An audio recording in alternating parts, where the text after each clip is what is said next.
ऐसे रो ये भी कैमरा ले ये मोबाइल जय श्री राम मोबाइल अरे भाई हो गया कि तुम्हारा फोटो? अरे हम लोग को तो फ्रेम मार दो एक क्या? चले हो गए चिल्लो मत बहुत तेजस्वी हे प्रभु हे जगन्नाथ। भाई वो निकाल के वो ना जरा भाई बताया तो अभी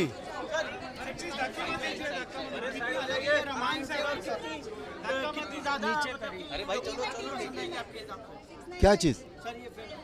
देखिए, मैं भविष्य वक्ता नहीं हूँ। जहाँ तक मेरा कहना है, मेरी अपनी उम्मीद है ये फिल्म सबको बहुत अच्छी लगेगी।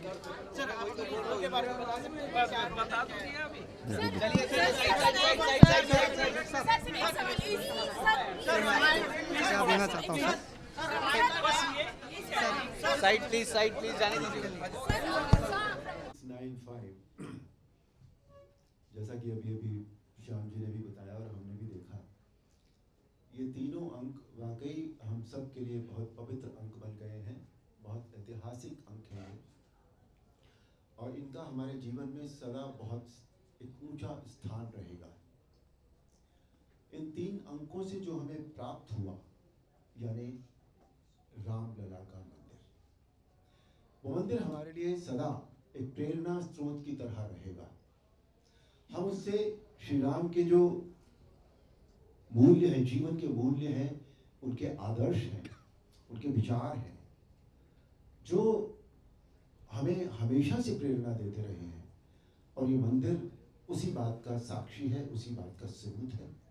जहाँ तक ये फिल्म की बात है, क्योंकि ये सब्जेक्ट बहुत दिल के करीब है, श्री राम सबकी तरह मेरी भी आस्था के केंद्र है, तो फिल्म का सब्जेक्ट बहुत दिल के नज़दीक होने के कारण इसे करने का, जब किसी चीज़ को करने का मन होता है, अंदर से मन होता है। एक होता है हम प्रोफेशनली कोई काम करते हैं, एक होता है कि नहीं, प्रोफेशनल के साथ साथ एक अंदर से काम करने का मन करता है कि नहीं यार, इससे हम जुड़े हैं, ये था हमारे मन का काम। तो वो इस फिल्म को करने से लगा। फिल्म का ट्रेलर मैं आपको सच बताऊं, मैंने भी पहली बार देखा है। इन्होंने दिखाया नहीं था आज तक, छुपा के रखा था बिल्कुल। बहुत अच्छा बना है ट्रेलर, और ट्रेलर ये बताता है कि पूरी फिल्म बहुत अच्छी बनी है, क्योंकि मेरी तरह हम सभी जो कलाकार हैं इस फिल्म के, सभी के मन के बहुत नज़दीक रहा है ये सब्जेक्ट, इसलिए बहुत अच्छा लगा।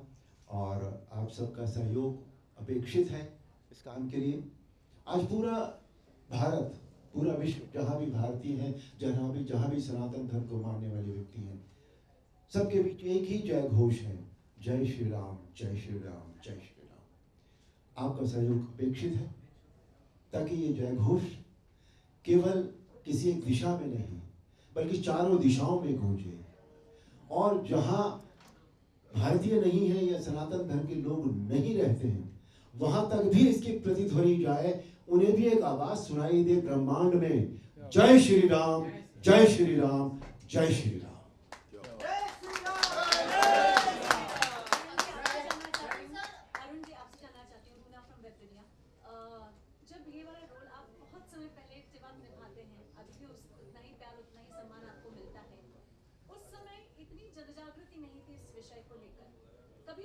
कभी आपने सोचा था कि ऐसा भी समय आ सकता है कलाकार के तौर पर भी, और आप तो खैर भगवान राम का रूप ही बन गए हैं?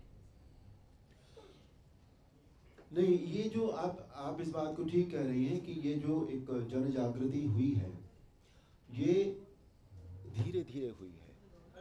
कभी भी ऐसा नहीं था, कभी भी ऐसा नहीं था कि ये नहीं थी, और कभी भी ऐसा नहीं था कि ये इस तरह चरम पर थी, अपने उत्कर्ष पर थी।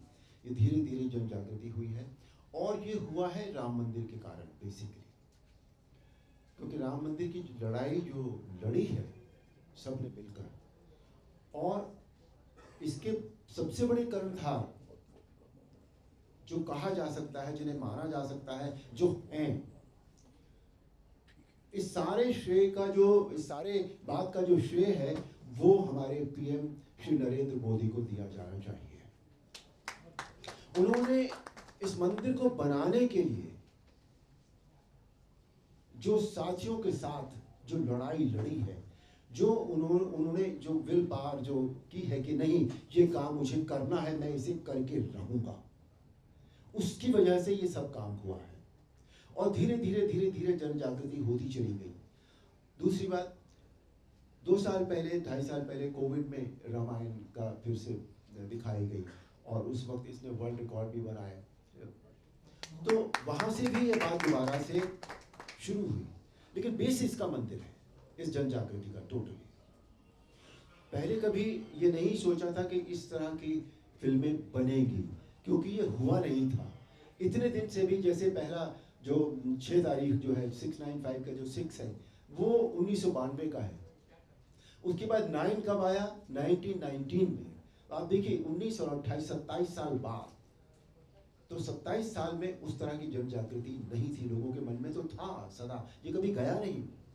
लेकिन कोई ना कोई कभी कभी कहते हैं कि चिंगारी सुलगती रहती है, लेकिन कभी कभी वो जब आग बनती, अब वो आग बनी लेकिन पॉजिटिव रूप में, निगेटिव आग नहीं बनी। वो ये पॉजिटिव आग है जो हमारे देश को हमारी संस्कृति से जिसने फिर से जोड़ दिया। कहते हैं कि जब संस्कृति हमारे जीवन से निकल जाती है तो हम धराशायी हो जाते हैं। जैसे एक पेड़ की जड़ और हमारी संस्कृति वो एक ही बात होती है। पेड़ की जड़ जब हिल जाती है तो पेड़ सूख जाता है। वही हमारी संस्कृति के साथ होता है। जब हम अपनी संस्कृति से अलग होने लगते हैं तो हम में कुछ नहीं रह जाता। हम एक बार फिर अपनी संस्कृति से जुड़े हैं और इस बार ऐसे जुड़े हैं कि हम कभी इससे अलग नहीं होंगे। सर एक प्रश्न है, राम का जमाना पहले भी था, आज भी है और आगे भी रहेगा। जब आपका रामायण सीरियल आता था मैंने देखा लोग भगवान का फोटो लगा के सारे काम छोड़ के लोग बैठ जाया करते थे। वही सेम दौर आज भी चल रहा, मगर थोड़ा सा जन जागृति आया है और जो रोल आपने किया है, जो चरितार्थ किया आपने रोल में, वो शायद दूसरा कोई नहीं कर सकता, ना कर पाया। तो उसके बारे में और आज के बारे में क्या कहना चाहिए? और रणभूमि का उद्घाटन भी होने वाला है, आप जा रहे हैं। देखिए, जो आपने सवाल पूछा है उसका जवाब तो आपने खुद ही दे दिया है कि उस समय भी यही होता था, आज भी यही है। लेकिन आज जन जागृति बहुत ज़्यादा है और बहुत अच्छी बात है ये। जहाँ तक मेरी जो आपने तारीफ़ की है उसके लिए बहुत बहुत शुक्रिया मैं कहना चाहूँगा। और मैं ये भी कहना चाहूँगा कि ये इतनी तारीफ़ इतने साल बाद, 87 में रामायण रिलीज़ हुई थी, आज 2024 कितने साल हो गए, उसके बाद भी आज उसी रामायण की बात होती है, आज उसी अरुण गोविल की बात होती है। तो ये अरुण गोविल का काम नहीं है, ये उसका काम है। वो चाहता था कि कोई एक व्यक्ति करे और उसने मुझे ये काम दे दिया। ये मैंने नहीं किया है, इसमें कुछ भी मेरा कोई हाथ नहीं है, ये सब राम जी का काम है। Sir, I have a question. Ji. I'm Princy Jain from People Bazaar. Yes, ma'am. Sir, हम हर उम्र के लिए ही जो राम का चरितार्थ है, जो एक चेहरा है, वो अरुण गोविल ही है। मेरे 10 साल के बच्चे के लिए भी वही है। So it is that impactful. What was your first reaction जब आपको ये पहली बार रोल ऑफर करा था, या जब उस समय आपको बताया गया था that you have to do this? Sorry, I'm taking you back in those years, but I really want to know. मैंने जैसा अभी कहा, ये डेस्टिन्ड था हाँ जी, मेरे लिए, हाँ जी। इसलिए कि मैं रामानंद सागर साहब के साथ पहले भी काम कर रहा था। रामायण से पहले मैंने उनके साथ एक फिल्म भी की थी और एक सीरियल किया था, विक्रम और वेताल, वेयर आई प्लेड विक्रम। सो जब ये पता लगा कि रामायण को बनाने जा रहे हैं, तो मेरे मन में ये आया था कि मैं भगवान राम का चरित्र करूं। तो मैं चला गया उनके पास, मैंने कहा मुझे भगवान राम का चरित्र करना है। तो वो छोटा पतला चश्मा लगा देते, बिल्कुल ऐसे ऐसे मुझे देखा 2-3 बार ऊपर से नीचे। ठीक है, जब समय आएगा तब बताएंगे आपको। समय आया, उन्होंने मेरा ऑडिशन लिया और मुझे आउटराइट रिजेक्ट कर दिया गया। आउटराइट मुझे ये कहा गया कि तुम भरत का रोल कर लो, लक्ष्मण का रोल कर लो, ये रोल भी बहुत अच्छे हैं। पर मेरे दिमाग में मैं रोल नहीं करना था मुझे रामायण में कोई भी, मुझे श्री राम का चरित्र करना था, जो मैंने उनसे कहा। और मैंने ये भी कहा उनसे कि अगर मैं इस योग्य नहीं हूँ, आप मुझे इस योग्य नहीं पा रहे हैं, तो ठीक है, मतलब कोई ज़रूरी थोड़ी है, कोई ज़बरदस्ती थोड़ी है। मैं अगर नहीं हुई होगी तो इट्स फाइन। तो बात ख़त्म हो गई वहाँ पर। कुछ महीने बीत गए, उन्होंने किसी और को, मैंने सुना था ऐसा कि सेलेक्ट भी कर लिया था, पर पता नहीं, मुझे नहीं पता क्या हुआ। एक दिन उन्होंने मुझे बुलाया, घर पर बुलाया और मुझसे कहा कि पंजाबी में उन्होंने कहा था, मैं उतनी अच्छी पंजाबी बोल नहीं पाता हूँ, फिर भी कोशिश करता हूँ कि अरुण, साड़ी जो कमेटी है वो डिसाइड की थी कि तेरे वर्गा राम नहीं मिलना। मैंने कहा sir thank you very much, मैं तो आपके पास यही अर्जी लेकर आया था, आपने मुझे वापस बुला लिया है, बहुत बहुत धन्यवाद। तो ये डेस्टिन्ड था बिल्कुल। उसके बाद जो भी कुछ हुआ है, अच्छा उस समय माइथोलॉजी में काम करना भी कोई बहुत अच्छी बात नहीं मानी जाती थी। मैं I was very busy in films, दो कमर्शियल फिल्म्स करता था मैंने अपना करियर 1977 में शुरू किया था और रामायण का पायलट बना 85 या 86 में। तो अच्छी बात नहीं मानी जाती थी कोई प्रोफेशनली कि आप बहुत अच्छा काम कर रहे हैं। तो मुझे मेरे फैमिली ने भी कहा, मेरे मित्रों ने भी कहा कि तुम ये क्या कर रहे हो, तुम फिल्मों में काम कर रहे हो, अच्छी खासी कमर्शियल फिल्में करते हो, तुम्हारे करियर में गड़बड़ जाएगी तुम माइथोलॉजी करोगे तो। अच्छा ये भी नहीं पता था कि रामायण इतनी बड़ी हिट होगी, इस बात का तो अंदाजा था ही नहीं बिल्कुल भी। तो मैंने कहा पता नहीं भाई, मेरे मन में आया है और मुझे ये अब मिल गया है तो आई विल डू इट, और मैंने ये कर लिया। उसके बाद जो भी कुछ हुआ दैट्स अ हिस्ट्री। जानना चाहेंगे कि आज के समय में राम जो ये शब्द है, जो एक नाम है, लोगों की आस्था मानी जाती है, लेकिन आज इसे घसीटकर राजनीति में बड़े ही खराब चित्रण से पोर्ट्रे किया जा रहा है। आपसे समझना चाहेंगे क्योंकि आपको लोग राम के स्वरूप में देखते हैं आज भी। सर अभी हाल ही में जितेंद्र आव्हाड ने एक बयान दिया था कि राम मांसाहारी थे और इसका रेफरेंस जो है वाल्मीकि रामायण में दिया गया है। ये प्राइम टाइम डिबेट तो हालांकि इसे कहा जा रहा है, लेकिन लोगों की आस्था को कितना ज्यादा ठेस पहुंच रहा है इससे, इस पर आपका कमेंट क्या रहेगा? ना सिर्फ वो बल्कि उद्धव ठाकरे और साथ ही तमाम जो लेफ्टिस्ट पार्टीज के नेता हैं वो ये बोल रहे हैं, तो इसको लेकर क्या रिएक्शन? किसी इंसान के बारे में अच्छी बातें जो है वो भी तो कही जा सकती हैं। क्या जरूरी है कि जो बातें डिबेटेबल हैं वही सामने लाई जाए? ये जो इंसान ऐसी बातें कहता है, ये उसकी मानसिकता को दर्शाता है कि वो पॉजिटिविटी में बिलीव नहीं करता। उसको किसी भी तरह से निगेटिविटी पैदा करनी है अपने स्वार्थी रीजंस के लिए। ऐसे लोगों का आप कुछ नहीं कर सकते। ऐसे लोग हमेशा से रहे हैं, हमेशा रहेंगे। क्यों? इसलिए कि पॉजिटिव के साथ नेगेटिव होता ही होता है, आप अलग नहीं कर सकते दोनों को। ये हमारे ऊपर है। आज हमारे माता पिता होते हैं या हमारे बड़े होते हैं, हम उनसे अच्छी बातें लें या उनकी कमजोरियां लें, ये हमारे ऊपर निर्भर करता है। It's as simple as that. हमें अपना जीवन किस तरह जीना है ये हमारे ऊपर निर्भर करता है। तो हम उन बातों को न देखें या न सोचें जो डिबेटेबल है। सर मेरा क्वेश्चन है कि अगर नरेंद्र मोदी पीएम नहीं बनते तो ये सब संभव हो पाता? देखिए अब दो बातें हैं इसमें। अगर हम ये कहते हैं कि जो होना होता है वो होता ही है तो ये होता, लेकिन ऐसा नहीं होता। न तो हम केवल भाग्य के भरोसे चल सकते हैं पूरी तरह, और न हम कर्म के भरोसे चल सकते हैं पूरी तरह। हमारा जीवन हमारे भाग्य और कर्म का कॉम्प्लीमेंट्री है, दोनों एक दूसरे के लिए पूरक है एक दूसरे के। जितना इंपॉर्टेंट हमारा भाग्य है उतना ही इंपॉर्टेंट हमारा कर्म भी है। कर्म हमारा भाग्य बदल देता है और हमारा भाग्य हमारे कर्म बदल देता है। इसलिए इस डिबेट में हम न जाएं तो बेहतर होगा। अरुण जी, पवन भारद्वाज पीटीआई से। जी। सर 695 जो टाइटल है, कितना मुश्किल था ये चीज, कैसे चैन में आया? डायरेक्टर से आपसे जानना चाहिए। सर ये बहुत बड़ी बात है। I give full credit to that person जिसने भी ये टाइटल सोचा है। It's a great title, great title. Sir Chawla ji ने अभी बताया कि अयोध्या में जब आप लोग शूट कर रहे थे तभी लोग आकर आपको ही पूछना शुरू कर दिए थे, आप जैसे बता रहे थे। तो अयोध्या में आपकी काफी सारी मेमोरीज रहेंगी पहले भी शूट की, और अब जब आप शूट कर रहे थे वहाँ पे अयोध्या बदल चुका है, सब लोग यही कहते हैं। कितना बदला है, क्या बदलाव आपको नजर आया, आपसे जानना चाहते हैं। अयोध्या नहीं बदला, अयोध्या तो वही है। अयोध्या की सड़कें बदल गई हैं, अयोध्या के मकान बदल गए हैं, अयोध्या में एयरपोर्ट बन गया है, एयरपोर्ट अच्छा बढ़िया रेलवे स्टेशन बन गया है। अयोध्या नहीं बदलता है कभी, भावना नहीं बदलती उसकी। वो अयोध्या जो पहले जितना हमारे लिए पूज्य था, आज भी हमारे लिए उतना ही पूज्य है। अनु सर, पूछना चाहेंगे कि रामायण महाभारत उस टाइम पे जो बना था वो लोगों को काफी पसंद आया था, उसमें कोई कंट्रोवर्सीज नहीं थी, लेकिन उसके बाद अब जो आदि पुरुष जैसे मूवी थी, हिंदुत्व मूवी थी, ये सब भी साहित्य के ऊपर बना था। Something about your character in the film. नमस्कार, पहले बात कर लो। सभी को जय सिया राम, जय श्री राम। मैं इस फिल्म में एक ऐसा पात्र निभा रहा हूं जो ये 500 वर्ष की जो संघर्ष गाथा रही है भारतवर्ष के हर हृदय की,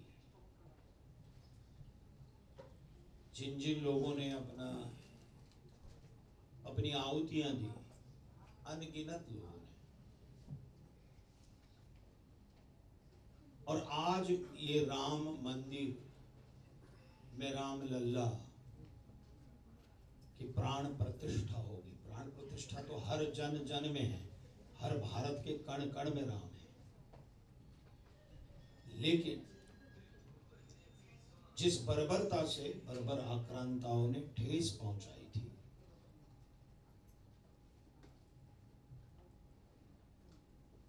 उसको न्याय मंदिर में भी न्याय मिला, और जो हमारे हृदय में है वो मूर्तिमंत हमें दिखाई देंगे। और अयोध्या ये भारत की सांस्कृतिक राजधानी थी, है और रहेगी। मैं एक बात बताता हूं, मैं जो पात्र निभा रहा हूं वो इस संघर्ष को न्याय मंदिर में जिन्होंने वाचा दी, और जिन्होंने, जो लोग कहते थे कि राम काल्पनिक है, रामायण काल्पनिक है, राम सेतु काल्पनिक है, वो लोग खुद को झांके कि कहीं वो तो काल्पनिक नहीं हो रहे हैं। तो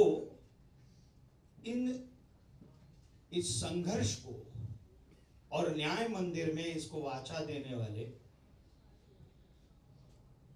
वकील का किरदार मैं कर रहा हूं, जिन्होंने इस संघर्ष के अंतिम कलश की रचना की और न्याय मंदिर में इसका मार्ग जो है वो प्रशस्त किया, राम मंदिर बनने का।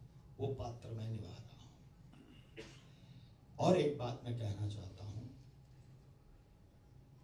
कि भारत, राम इस देश की आस्था है, राम भारत की श्रद्धा है, और हमारी श्रद्धा और आस्था को कितना भी कोई मिटाना चाहे नहीं मिटा सकता। देखिए, राम ये शब्द इतना अद्भुत है, अक्षर 2 है, लेकिन हम कहीं भी कोई भी चीज हमें अच्छी लगती है और कोई व्यक्ति अच्छा वर्तन करता है तो हम निश्चित रूप से कहते हैं कि ये राम जैसा है। और किसी चीज में हमें कभी भी अपवित्रता दिखाई देती है तो हम निश्चित रूप से कहते हैं कि इस चीज में कोई राम नहीं है। और कहीं भी कोई चीज में यदि कोई अद्भुत बात हो तो कहते हैं कि इसमें राम है। और रामायण और प्रभु रामचंद्र का चरित्र हमें यह सिखाता है कि पिता कैसा होना चाहिए, भाई कैसा होना चाहिए, बंधुत्व कैसा होना चाहिए, और मित्रत्व कैसा होना चाहिए, मित्र कैसा होना चाहिए, और शत्रु से भी व्यवहार कैसे करना चाहिए। यह हमें प्रभु राम का चरित्र सिखाता है। तो मुझे ऐसा लगता है कि ये जो 695 है, ये सारी चीजों को, जो हर भारत के हृदय में बसी हुई चीजें हैं, उसे वाचा देने वाली ये 6, 9 5 जो है वो एक अद्भुत तरीके से, क्योंकि लोग इसे दिल से देखेंगे, हृदय से देखेंगे। और जिन्होंने 80 के दशक से या जो भी बुजुर्ग हैं उन्होंने जो भी संघर्ष दिखाया वो भी अपने आप को दिल से देखेंगे, चित्त से देखेंगे और दृष्टि से भी देखेंगे। इतना मेरा कहना है। आनंद सर, आपसे क्वेश्चन पूछना चाहेंगे। आगे नितेश तिवारी है, वो भी रामायण पर मूवी बनाने वाले हैं, और एस.एस. राजामौली भी महाभारत पर एक वेब सीरीज बनाने वाले हैं। अगर उसमें से आपको कोई रोल ऑफर किया जाता है तो क्या आप करना पसंद करेंगे? देखिए, भविष्य के बारे में न तो मुझे पता होता है और न मैं बता सकता हूँ। जब ऐसा होगा तब देखेंगे क्या करना है क्या नहीं करना है।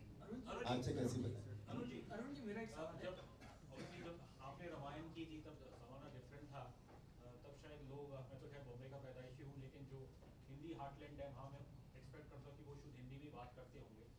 अब ऑब्वियसली भारत इतना आगे बढ़ गया इकोनॉमिकली, और कहीं ना कहीं ऐसा मेरा ये पर्सनली मानना है, क्योंकि जब हम संस्कृत से दूर, हम आजकल हिंदी भी इतनी ठीक नहीं बोल पाते, क्या वही चैलेंज हो जाता है कि जब आप रामायण या महाभारत जैसी कोई कहानी आप उससे बड़े पर्दे या टेलीविजन में लाते हैं, कि वो जो संस्कृतलाइज हिंदी है उसकी पकड़ हमारी काफ़ी कमज़ोर हो गई है आज के जो यंग क्रॉप ऑफ एक्टर्स है, इस चीज़ को नहीं, उससे कहने क्या चाह रहे हैं आप? अगर पकड़ कमजोर हो गई तो क्या हुआ है? इसलिए फिर जब हम करते हैं अडेप्टेशन रामायण का मॉडर्न, हाँ। वो शायद इतना वो टोन कनेक्ट नहीं होती है, जो भाषा का इस्तेमाल होता है, जैसे आदिपुरुष नहीं, तो अगर ऐसा है तो आप ऐसे एक्टर्स लीजिए ना जिनकी हिंदी अच्छी हो।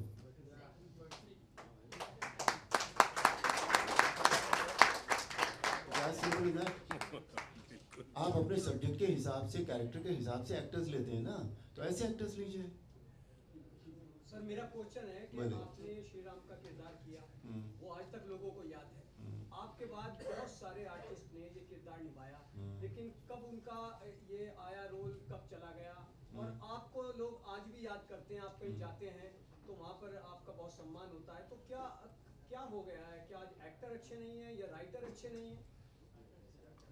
पता नहीं सर, मैं तो ये कह सकता हूँ कि मेरे ऊपर राम जी ने कृपा कर दी। आप कहना चाहेंगे आप आज की जनरेशन को जो बना रहे हैं इस तरीके से, कि भाई जो श्री राम का किरदार है वो अच्छे तरीके से निभाए, क्यों ऐसे कोई भी किरदार, कोई देखिए श्री राम का किरदार ही नहीं अच्छे तरीके से निभाए, जो भी किरदार आपको दिया जा रहा है या जो भी मेकर्स हैं, सबसे पहले तो बात मेकर्स पे आती है कि आप इस तरह की कोई चीज बनाना चाहते हैं तो उसकी आत्मा, हर चीज की एक आत्मा होती है, एक सोल होती है, उससे अलग ना हटे आप। सर मेरा सवाल जरा अटकर है, क्या आजकल ज्यादातर पैसे पर ही फोकस किया जा रहा है कि पैसा ही हमको कमाना है, चाहे फिल्म हो? नहीं, ऐसा नहीं होता। सब तरह के मेकर्स होते हैं, सब तरह के एक्टर्स होते हैं। हर व्यक्ति पैसे के पीछे भागता हो, ऐसा नहीं है। अरुण जी मेरा एक सवाल है, 87 में रामायण का फर्स्ट शो आया और 92 में बाबरी मस्जिद का ढांचा टूटा, तो उसमें आपकी जन जागृति में आपका कैसा श्रेय रहा? सर मैं क्षमा प्रार्थी हूँ, मैं आपको बीच में वो कर रहा हूँ। कोई हमने मस्जिद ढांचा नहीं ढाया है ना, नहीं बोल रहे हमने 40 साल तक जहाँ पे कोई पूजा अर्चना नहीं हुई, किसी प्रकार की कोई दूसरी इबादत नहीं हुई, ऐसा एक विवादित ढांचा जिसको 6 दिसंबर 1992 में 6 दिशाओं से एक पूरा का पूरा भारत देश वहाँ पहुंचकर उसको, तो मस्जिद सब तो मैं थोड़ा आपत्ति कर रहा हूँ। सर उसमें जन जागृति रामायण से आई थी, लोगों को पता चल गया था कि हमारे प्रभु राम से, तो उसमें आपका कितना श्रेय रहा था? क्या आपको कौन नहीं, ऐसा देखिए, आती थी कुछ ऐसा नहीं है कि जन जागृति उसी से आई थी, ऐसा नहीं है। सर गाँव में टीवी सीरियल में आपको ही देखते थे। नहीं तो आप क्या कहना चाह रहे हैं? मतलब मैं ऐसा कहना चाहता हूँ कि जन जागृति 87 में आपका फर्स्ट, अनादिकाल से रामायण तो होती आ रही है, जागृति तो वो उस मंदिर के बारे में जो ढांचे की बात आप कर रहे हैं, वो तो 500 साल से चल रहा था। और एज ही सेड इट, हर चीज का अपना एक समय आता है जब वो काम होता है। तो सर आपके फोन पे वगैरह कुछ धमकियां वगैरह आती थी, ऐसे कौन ऐसा रोल कर रहे थे? मुझे क्यों धमकियां आएंगी? लेकिन मुझे बताइए, मैंने कौन सा गलत काम किया था? 87 में ऐसा रोल किया गया था और उसके बाद में, अरे भाई आप धमकी सुनिए, आप धमकी की बात करते हैं, मुझे पाकिस्तान से इतने खत आते थे जिसका कोई नंबर्स नहीं थे, इतने खत आते थे। मेरे घर के दरवाजे पर मुस्लिम महिलाएं आती थी। कितनी मुस्लिम महिलाएं आई हैं कि हमारा बेटा चला गया था पर हमें लगता है बिल्कुल तुम वही हो, वैसे ही हो। अपने बेटे को ढूंढते हुए उसकी याद में मेरे पास आती थी वो। इतना अपने बच्चों से, कितना अपने बच्चों से प्यार करती होंगी वो मुस्लिम महिलाएं। ये रामायण के बाद की बात बता रहा हूं मैं आपको। और पाकिस्तान से जो खत आते थे, आज भी मेरा एक वीडियो वायरल हुआ था एयरपोर्ट पे, एक मुस्लिम फैमिली का वीडियो एक वायरल हुआ था। इतने बड़े मियाँ थे दाढ़ी वाले, उनकी पत्नी ने, उनके बच्चों ने, मियाँ ने खुद फोटो खींचा कि अरे अरे अरे सुनो, देखो देखो राम जी राम जी राम जी, आओ। अपनी पत्नी का, बच्चों का फोटो खींचा, फिर खुद का फोटो खिंचवाया मेरे साथ। तो मेरे साथ ऐसा कभी कुछ नहीं हुआ, क्योंकि मैंने जीवन में कोई भी काम ऐसा नहीं किया कि मुझे धमकी मिले या कोई मेरे से द्वेष रखे। I don't remember that. Ramayana की बात करते हैं तो आपकी राम छवि आपने दिखाई देती है। तो कभी कोई रामायण बने लेकिन कोई अलग पात्र प्ले करने के लिए कहे तो यू एक्सेप्ट दैट? सर देखिए, मैंने अभी इनको, आप फिर वही इनका ही सवाल दोहरा नहीं, मुझे भविष्य का नहीं पता। क्या होता है, हम कोई भी काम करते हैं उस वक्त हमारी मनस्थिति क्या होती है, हमारी परिस्थितियाँ क्या होती हैं, हम क्या सोच रहे होते हैं, किस सोच के दौरान हम गुजर रहे होते हैं, ये उस पर डिपेंड करता है कि हम कोई काम, हम कोई फैसला लेते हैं या नहीं लेते हैं, बेसिकली। ठीक है सर जी। आप दर्शन के रेफरेंस में पूछ रहे हैं? तैयारियां चल रही हैं, जो उद्घाटन समारोह का, कब आप पहुंच रहे हैं, कितने दिन पहुंच रहे हैं, आपकी किस तरह की तैयारियां? देखिए, मैं जो दर्शन का समय है, मैं उससे पहले भी अयोध्या जा रहा हूँ, किसी और काम के लिए जा रहा हूँ। लेकिन जहाँ तक दर्शन का ताल्लुक है, मैं या तो 21 की शाम को वहाँ पहुँचूंगा या 22 की सुबह पहुँचूंगा।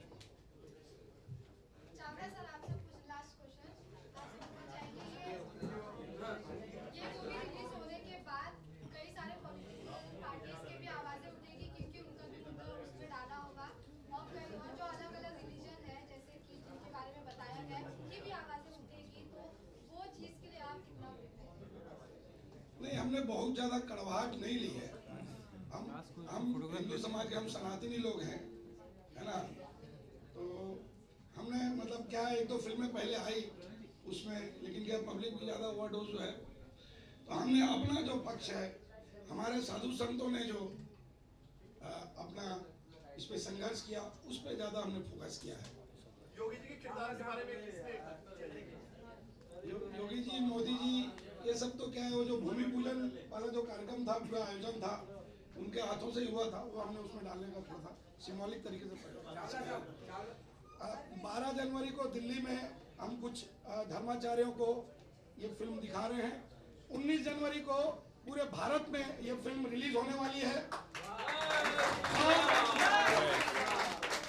19 जनवरी सुबह 11 बजे हम सभी सदानी फिल्म्स 695 की पूरी टीम जो है, धर्मनगरी उज्जैन में महाकाल जी के प्रांगण में पूजा अर्चना करने के पश्चात वहीं नजदीकी उज्जैन के थिएटर में इस फिल्म का उद्घाटन करेंगे।